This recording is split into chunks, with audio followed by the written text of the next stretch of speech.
Sud Radio, ça va mieux en le disant, Jean Dorido.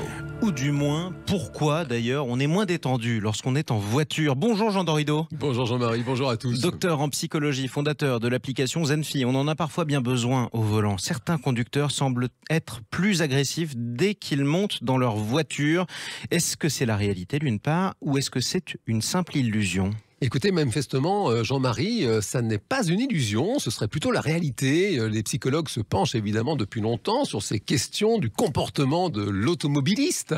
Et il y a un truc, manifestement, avec la colère, notamment une étude britannique a observé que sur un an de conduite, vous avez 9 conducteurs sur 10 qui font une expérience d'un sentiment de colère très fort. Et une autre étude de l'INRETS, l'Institut national de recherche sur les transports et la sécurité, a été réalisée par des psychologues français qui ont même réussi à évaluer qu'on a grosso modo, toutes choses égales par ailleurs, une expérience de colère intense tous les 60 km. Et d'ailleurs, si vous regardez sur YouTube, ce sont des vidéos qu'on appelle Road Rage, la rage au volant. Road rage, et ce sont des scènes qui sont assez spectaculaires. Du coup, Jean, d'où vient cet effet Dr Jekyll à pied et Mr Hyde au volant ? Alors, Dr Jekyll et Mr Hyde, eh bien alors les psychologues observent que quand même, comme toujours, il y a un lien avec la personnalité. Il y a des traits de personnalité, typiquement l'impulsivité, classiquement, ça augmente les comportements transgressifs et agressifs au volant. Et puis, toute chose égale par ailleurs, il y a quelque chose avec l'âge. On constate que les jeunes conducteurs, les moins de 30 ans,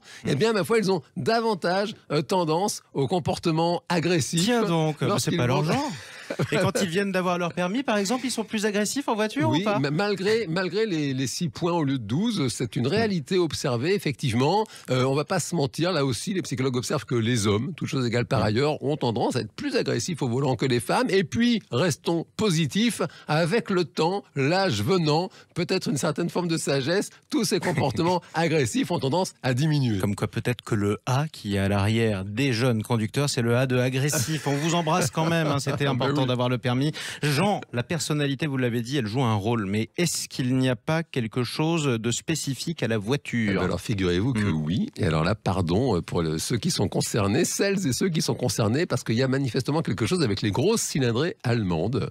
On ne va pas citer de marque, mais les 3 marques bien connues sont concernées. Là, ce sont des psychologues qui ont publié dans un journal très sérieux, l'International Journal of Psychology. Ils ont fait une étude en 2019 sur 1892 personnes et ils ont constaté, après de savants calculs, que les conducteurs et conductrices, là ça concerne hommes et femmes, de grosses voitures allemandes, eh bien, ont tendance à être égocentriques, têtus et désagréables, mais pas de panique, parce que quand on creuse un peu, il se pourrait que ça ne soit pas lié uniquement à l'automobile en réalité. Effectivement, c'est pas rassurant pour eux, on les embrasse aussi, ça reste une tendance, ça veut dire que ce n'est pas total, ou en tout cas si jamais on est en mauvaise humeur, on peut toujours se klaxonner en allemand, ça doit être assez joli. On a hâte de savoir, Jean, pourquoi en tout cas les conducteurs de grosses cylindrées allemandes seraient plus sans gêne que les autres. Eh bien alors là, c'est une réalité aussi en psychologie, ça a été très étudié, il y a quelque chose avec l'argent.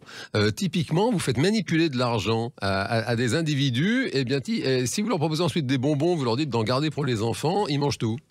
Alors que les mêmes, quand vous leur faites pas manipuler d'argent, eh bien ils laissent des bonbons pour les enfants. Oui, il y a vraiment quelque chose, on appelle ça l'amorçage en psychologie.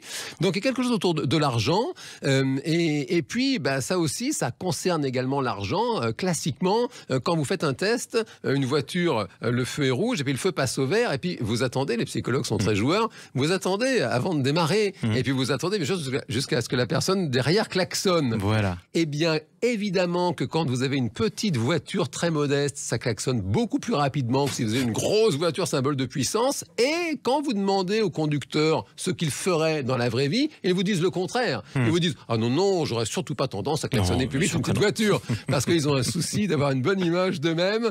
Donc voilà, quelle que soit votre automobile, évidemment, on vous souhaite de rester zen sur la route et bien sûr courtois. Et surtout, il n'y a pas de drame particulier tant qu'il n'y a pas eu d'accident. N'en créez pas, n'en rajoutez pas, c'est stressant pour tout le monde. Merci beaucoup Jean Dorido. Merci Jean-Marie. Fondateur de l'application Zenfi, auteur de ce livre Le bonheur est une science exacte, même au volant. On garde son calme. À bientôt. À bientôt.